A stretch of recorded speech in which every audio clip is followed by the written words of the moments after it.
السلام عليكم ورحمة الله وبركاته. صباح الخير على الجميع. التستروسا موديل 89 مزاد اليوم. الممشى 7000 ميل، وممشى صحيح أحمر ومن جوا بيج. راح تنزل مزاد اليوم السبت. ناخذ لفة على السيارة. صورنا السيارة لكم أول مرة. جميلة التستروسا، يعني قبل أسبوع أو تقريبا أسبوعين خلصنا واحدة موديل 86 في صفقة، يعني سجلات صفقة. خلصنا أكثر من 10 سيارات أو أكثر تقريبا تستروسا، في اللون الأسود، اللون الأحمر، اللون الأبيض. أوريكم داخلية السيارة الآن.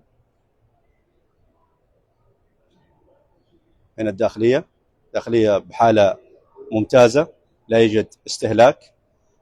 طبعا الممشى 7000 ميل وهذا الممشى الصحيح. هنا الجنوط، حالة الجنط كيف نظيف ما شاء الله تبارك الله. طبعا كم ممكن تجيب في المزاد يا أخوان؟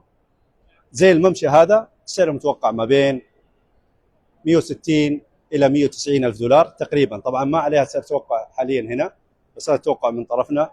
وأي سؤال أي استفسار حياكم الله. السلام عليكم.